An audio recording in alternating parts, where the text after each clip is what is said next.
Thank you for coming. What an exceptional movie. And I think we're going to talk a little bit about the making and the origins of it. Olivier has himself a really interesting background. He has only a few movies, but each of them seems to add to the experience and the way he shoots and his origins also, how much this comes from his experience and his nationality, imaginations in nationality, mixes Moroccan, French. You want to talk a little bit? Your first movie is almost a documentary, and you are in it sort of as a character, right? Yes, I was living in Tangier. I finished my studies at the university in Spain, and I left to Morocco. So I did a film with 3 friends and my neighbors from Tangier. Uh-huh. And we were lucky because we went to Cannes in 2010. So that's the moment when life told me you are a filmmaker. Mm-hmm. So, and little by little, like this movie starts, for example, with barely just a line. You wanted to make a movie about trucks in the desert, something like that, very, very, very lean. And it evolves into creating a whole world that feels completely cohesive, but doesn't have to explain itself. What was the genesis of this, and how did it evolve to what it is today? Sirāt. Sirāt. So when I arrived to Morocco, obviously I'm a filmmaker of images, so I had these images of these trucks crossing the desert. After these 5 years in Tangier, I moved to the desert to live on a bank road. But at the same time, since the beginning in Morocco, I remember when people, in Morocco people are surrounded by death. It's not like in Europe, that we hide death. Yes. They are thanatophobic. It's not like in Mexico. In Mexico, we know what you're talking about. We have about in the death every day. Yeah. So I remember I was with people who had who were surrounded by people who passed away, or their cultures, they were like dying because of the rain or whatever, and they were saying a sentence that I after understood and learned: "Inna lillahi wa inna ilaihi raji'un." That means we come from God and we come back to God. Mm-hmm. And it's not about the sense, it's how they were saying this. Yes. I felt detachment, I felt acceptation, when they were saying this, I felt light or barakah.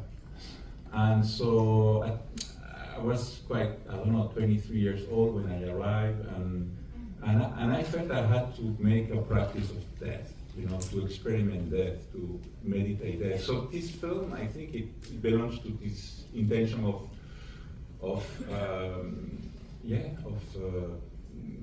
dying, learning to die. Yeah, which is one of the main components of life. And totally.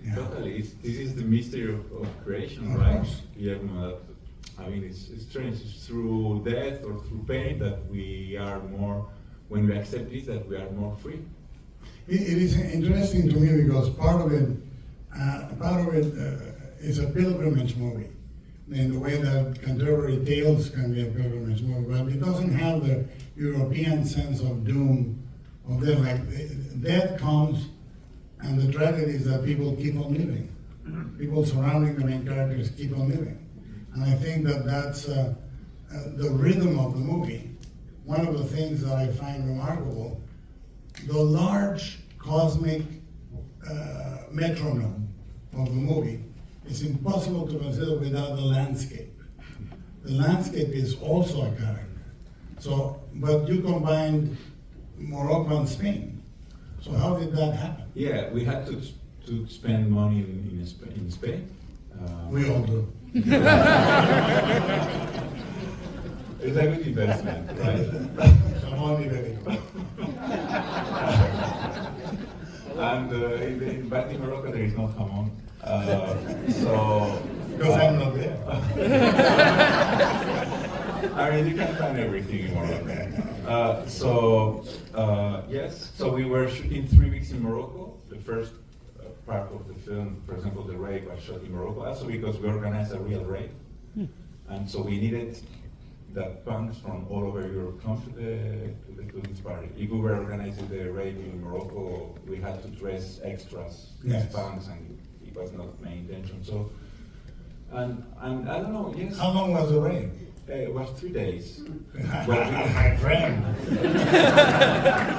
Thank you. That was the deal. That was the deal with the ravers. Was we don't stop the music in 3 days, but we only needed to shoot 1 day and a half. After we went to Europe. I've shot in Europe. I understand. So the thing is that yes, I'm from Galicia. I'm from a family of peasants. They emigrated to France. That's where my parents met.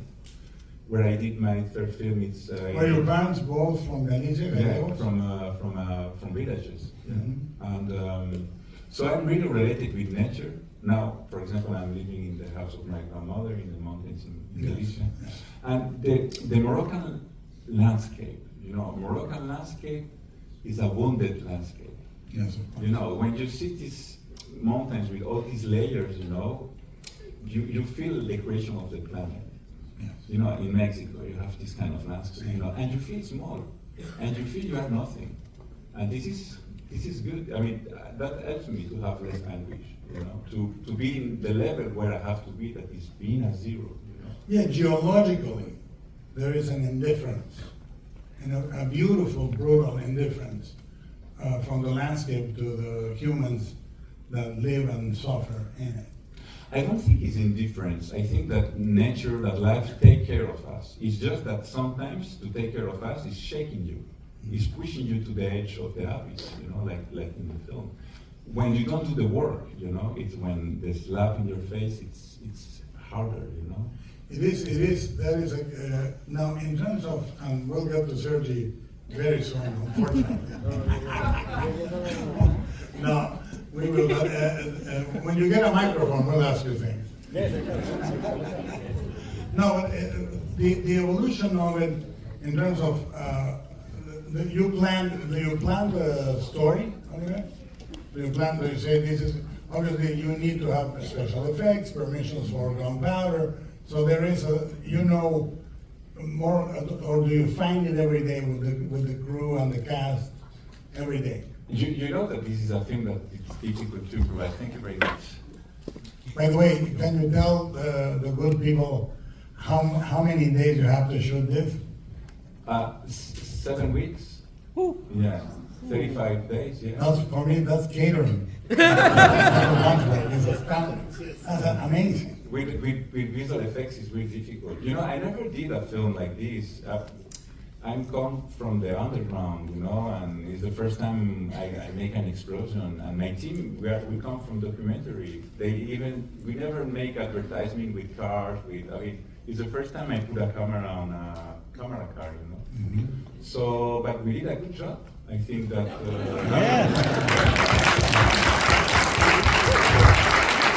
I wanted to say that we were working a lot, we are not genius, we are just hard workers, and we are courageous.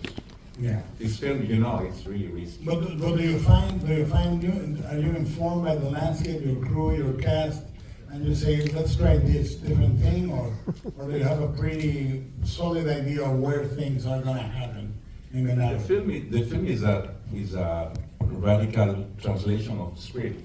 Obviously, life always makes the script when you are shooting in a way, but it's a bit both. You can't improvise. You can't. With visual effects, with things coming from Spain. Probably you think that it's a little bit. It's improvised because we were shooting, with real people. We were like capturing the textures of the real. That's why you think it's. There's a balance, between the masculine. Shooting with 100 people, but at the same time, it's really feminine the way we're shooting the textures, the sound. That's one of the things that I noticed. It was very open to whatever was happening. Meaning, if you had a little sandstorm or a little too much sun, or the sun was, then there was a very benign, very beautiful. Well, let's go with that. you know, like, I'm sure you were not carrying wind machines. So if the wind came and it overtook everything. Thanks God. Yeah. We were, it's like that. Life gives you sometimes, other time takes from you. The desert is like this. But the desert is, and I was going to make that comment, when you are watching Lawrence of Arabia, you know when it's take one, and you know when it's take two, because Lean would always say, after 2 tracks of the camel footprints, we go back to the hotel and we shoot tomorrow. But with you, there's 50 camel tracks, and it, you know, you welcome everything. Yeah. Yeah. Yeah. I mean, I'm learning to have acceptation more and more on shootings, and I understood that. I mean, you know, cinema is the art of how you deal with your frustration. Of course. And more you are mature, more you accept what life gives to you. You know, when we are editing the film, sometimes we are frustrated during the shooting, but after when we watch the images, it's when we notice, wow, it was perfect. Life doesn't give you what you are looking for. Life gives you what you need. I agree. And this film is about this. The older you get, the more you listen to the movie. Yeah. I mean, it's easy to say this right now, no, but that's true. during the shooting, I'm like pissed off, you know, like, you know, I'm, Sergi, come on, do your job, man. No more pot. Sergi, speaking of pot. Speaking of what? Pot. No, but how did you guys connect the first time? By the way, one of the best collaborators I've ever had in my 16 years.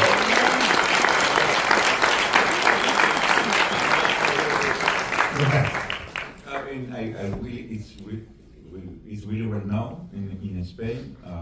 He worked more in France. It's even better known in France. It was beautiful, by the way, to see how people love you in France. And so, yes, from the beginning, he was really committed to the project. Did you write it for him? No, but when we chose him, yes, we changed a few things. At the beginning, I was imagining another kind of actor, you know? I mean, well, someone more like, I don't know, with more like me, you know, with nostalgia, with, you know, someone a little bit more, and he's really light, and he's really playful, and he's really, yes, you know. And that was the thing, you know, that at the end it was better to have someone that you don't expect that will go where we wanted to go, you know. And I think humankind is about this, you know. We never, when you push human beings to their limits, they show the best. Yes. You know, I think I'm radically. And Sergi, your formation was you had a very, very serious formation in clown school in France, and you learned to react and to play with the things as they came. You want to talk a little bit about that? Yes, what I'm still doing. Making clown. Well, this idea to react, to live what happened, and take everything that was happening in the set, be inspired about everything.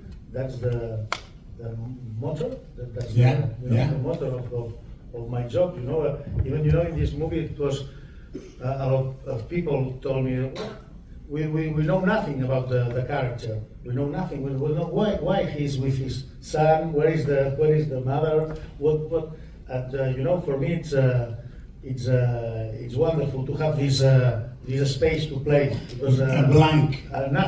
Nothing. Just go to the desert, meet the people, meet the banks, meet the party, and leave that and rest to that. Because you are really intuitive.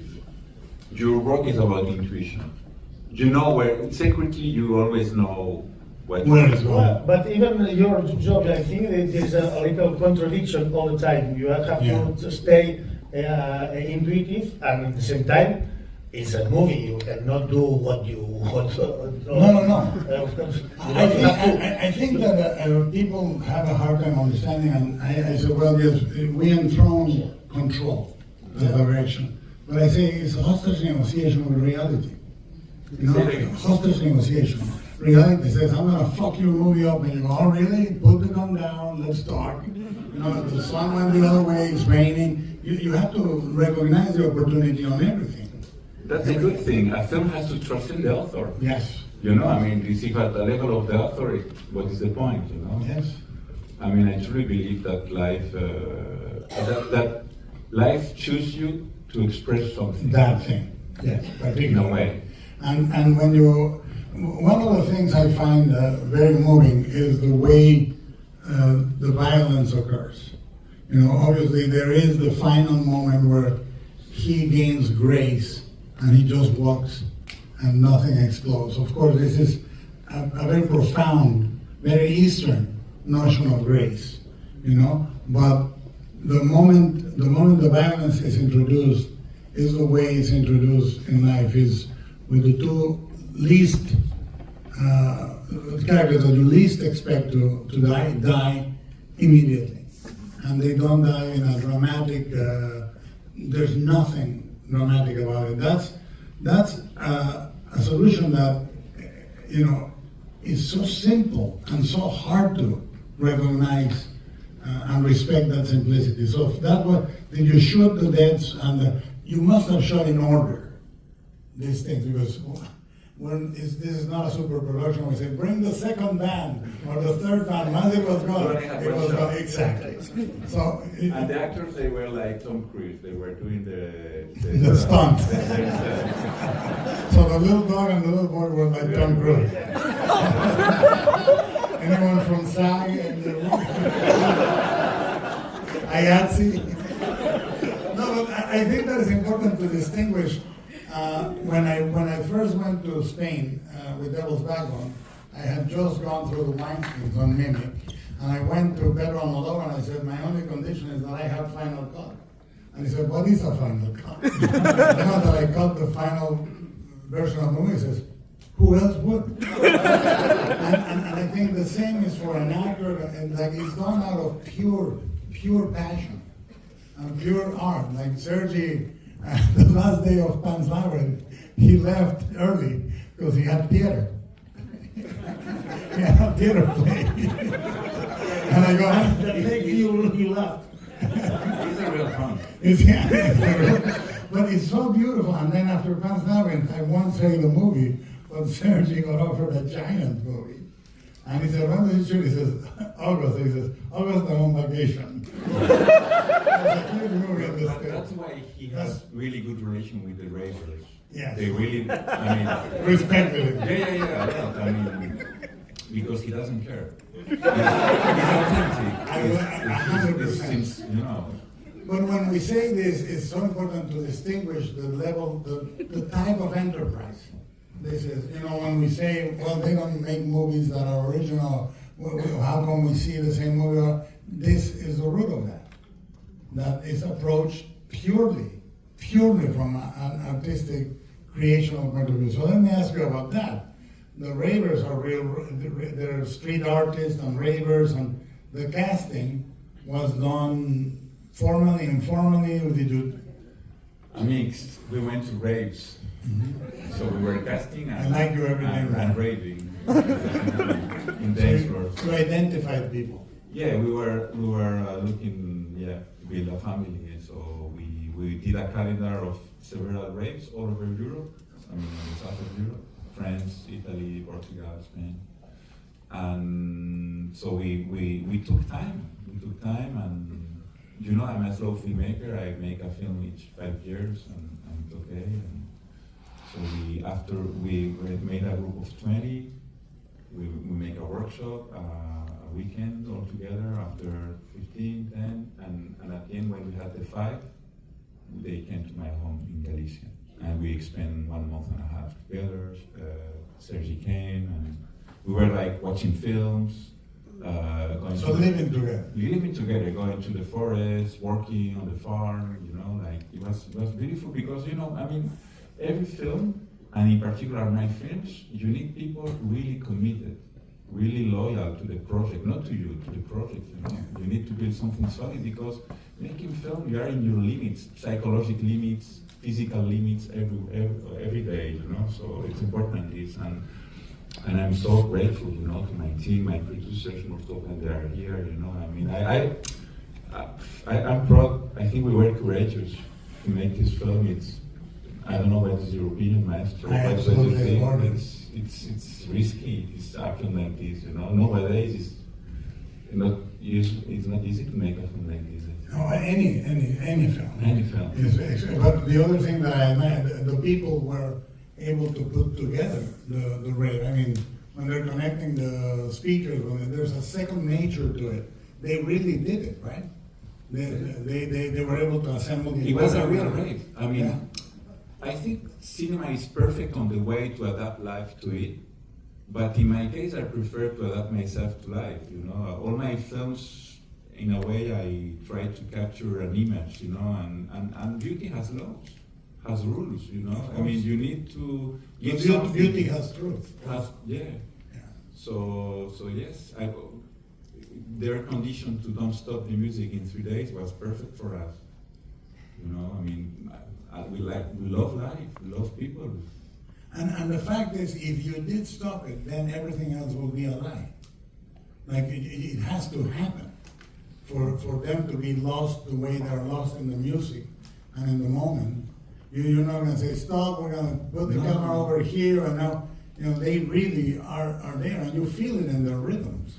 Yeah, it was important. At some point, you know, cinema is about lying. You know, everything is a lie. And it can be a beautiful lie. I mean, it has to be with truth, as you say. Yeah. Why do we want to make a real rave? From the point of view of production, it was really tough to make legal something that is illegal, you know? And we wanted that. Now we're talking about Spanish producers. Totally. The thing is that, you know, when we make a film, we want to talk about your time. That's what we want filmmakers. You know, we want to connect with your time, with the fears, with the dreams of the people of your But time. this movie is so much now. That's why. It's urgent. We wanted a real rave, you know. When you see these people dancing, we see us today, you know. We are keep looking for transcendence, I think, human beings. But it's like we don't have the tools, or the tools that are not good, or we are like lost in a way. But I think it's beautiful, you know, that we are keeping looking for transcendence, you know. But that's one of the things, and we'll come back. I want to ask Sergi about his work with the boy and the puppy. But one of the most beautiful symmetries in the film is you are talking about people that have a way of life to abandon themselves to it, and then at the end, it is mines under the ground. They explode. And that's why I find very moving that Sergi, who is not a raver in the character, raves by just walking to the rock.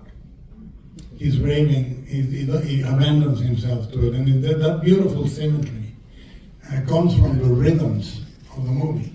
Like the movie takes its time until you're living it. Mm-hmm. And this, every day, did you shoot from first light to last light, or did you have a particular amount of time for it? Like, was it a 12-hour shoot, a 6-hour shoot, or an all-day shoot anytime it needed? No, I mean, it was, I mean, we have unions, you know, and you have to work. Fortunately or unfortunately, you have to, we were shooting 11 hours, I think, 10 hours with one of lunch. So yes, it's quite structured, everything. And we were shooting, the bad thing is that we were shooting in June and July. That is the time when obviously it's really hot and the light is the worst in Morocco. I was living 10 years in Morocco, I really know that his light is amazing. So we were shooting the worst time because of the financement. And we always want to... Because later in the year, the light becomes very golden. Right? Yeah, it's really golden. I don't know, life wanted this, so... Yeah. And I think it's good because, I mean, there is like more dust in the sky, you know, in June and July, Kalima. Mm-hmm. But I think that gives abstraction to the desert. You know, it's not like this postal card desert, you know. I think it's good because at the end, when we are in the desert, we feel, I hope as a spectator, we feel that it's a desert, but it could be something else. Yeah, We feel estrangement, right, in the desert. I mean, it is one of the the movie is obviously has an aspect of it that is a parable, or that is an abstraction. So, and the desert Like interface. provides, it provides that. You work really well with parables, Yeah. with universal archetypes and, and symbolism. And the simplicity of the parable depends on when people say, like, the addiction to plot makes movies have no story. And this has a lot of story and very little plot.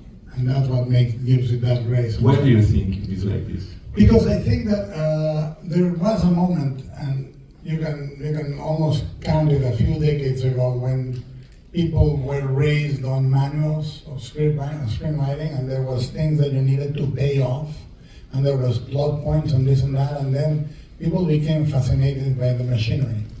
And I don't think the machinery is story. Story is flow. And I think when you abandon yourself to that, there's a lot of people that have linear thinking.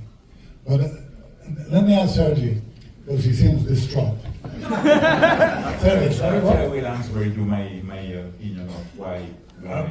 Then do it now. Yeah, it's sorry, Sergi. Put the microphone down. Kick it my way. Don't move. I think I'm a filmmaker of images, and I think that nowadays the creative process is so long on a film, script writing, pre-production, that we put too much weight into images. Images, they are instrumentalized to say things. So they have too much weight, so they arrive to the edition that they are not more alive. The images doesn't have all this layer of sensoriality, symbolism, universal archetype, And I think that in my case, I protect the images for myself. As they keep something latent in them. Yeah, they are alive. They are alive. That's the thing. And when an image can say a lot of things, can evoke a lot of things. And this film, we're really trusting on how an image can penetrate the human metabolism. Yeah. I think the images can have so many symphonically. They can be used structurally, they can be lyrical, they can be capture something that is impossible to capture in verbal. But in your case, you capture a place and a time and a flow in a beautiful way. And I want to talk to Sergi a moment about your work with the child, because it's impeccable. When did you guys meet, you and the kid, and how did you work with him? It was really easy. We made some casting rehearsals with different kids, and I don't know. With Bruno, it was simple. It was easy. It's incredibly easy. Yeah. But I think that we have something personally, in Bruno and me, that maybe we don't. It's not that we don't care what the husband doing, but it's not important, to play. Well, we will try to play some scene, but now I'm your father, okay? And she laughed, and he laughed. He was laughing all the time, so it was very, very easy to be a little bit. All the crew look at us with a smile. It was really so beautiful. Look at the But you were like a unit. Yes. Yeah. We are all the time together, and the people say that It was we really were good funny. to see you We were working funny, yeah. and laughing and Yes, enjoying. because You built something together Yeah. that it was really natural, organic. very simple with Bruno. Very simple. I was his father. Even physical, no? You had a Yes, we have something. Now, when you were working with him, the greatest thing is to achieve the true sense that you're a father, but you're equal. One of the things you have is you feel they've been on this quest for the daughter for so long that they are equals. Like you say, don't do this, don't do that, do that. But it's incredibly easy. But that is what happened. I think it's a little bit not a miracle, but something, to play these things, it's so evident that it's a lie, it's not true, that you have to have a faith Faith, and for faith we need filmmaker, somebody who inspire you. And I think the first time that with Bruno, we make a rehearsal casting, a scene where he's not in the movie, in the moment where I tell him, we don't see that in the movie, but it's not in the screenplay. But they say, well, Bruno, I think I go to the desert to search Mar, your sister. And he told me, I go with you. I said, no, you don't go with me. You don't go. I go alone. The desert is dangerous for you. I said, no, Papa. I go with you. And it was very simple. It was the first rehearsal we made. Yes, and I was astonished. Because I was me emocioné. You're touched. I was touched. I was touched for his simplicity to say, no. Daddy, I go with you. I cannot stay here. And it's simple. He's not my son, but that works at the first sentence. Well, that's the thing. I mean, I've come with age to understand one thing, that once you put something in a movie, whether it's in pre-production or in the movie, and you take the scene out or not, it stays. There's an alchemy, because you have that rehearsal. That dynamic stayed in the film for the whole time. And the other advantage, whoever you were looking for, and you found Sergi, and I think that the beauty of it is him and his son represent a different world. I mean, the way they dress, the way they move, the way they keep their backpacks, the way they live in their own van. Their van is very different from all the other. So they come from outside, and little by little they integrate. And just when any narrative would say, well, now things are going to go better, the kid goes over. Exactly. And that first death starts the last movement of the movie, which for me is almost like a piece of music. Like the last third of the film plays, I don't want to be facetious, but it plays like something you have to raid with. And the way it connects with the audience is so profound that we find ourselves in the rhythms of it. This is very, very moving and completely unusual. We did shock therapy. And a lot of psychotherapists and psychoanalysts, they come to us and they say us that we did something that they do through therapy, that is to suspend this level of perception, to suspend the brain that is taking too much place when we are in front of a film, We are all the time with the pirate radio, blah, blah, blah, blah. And the film so breaks this and allows other levels of perceptions to rise. So at the end you write as opposed to processing here. The current of the images takes you in a way, and it's when they penetrate you, the images, as I said before, and yes, we would trust on cinema, we trust on images. It's what happened between images and the body, the body of the spectator is something really complex. It is complex, and it's rhythmical too. It's rhythm. Yeah. And one of the things... Art is about proportions. Proportions and the pieces that are composition of the movie. And one of the things that I love, and I know we're going too long, but I also don't give a fuck. We're gonna go a little longer. Because I mean, when you find a movie like this, you don't wanna understand it, but you're not wrong to it. Yeah, I'm Mexican. Yeah. But I was going to talk about how the film, when you have a device, like we're looking for my daughter, all right? That could be the searchers. No, this could be this movie, right? If it's the searchers, it has a structure, it ends in a certain way, and but here, like, who else does this beautifully? The Coen brothers. There's always a suitcase full of money that never goes anywhere. Yeah. In the middle of the movie, they forget about it, and they say, "Oh yeah, it goes over there." But I love that in the search for the daughter, he loses the son, and then everybody loses more and more and more. until all they have is a train moving through the landscape. It's such a beautiful, plain metaphor. Was this in your mind from the beginning?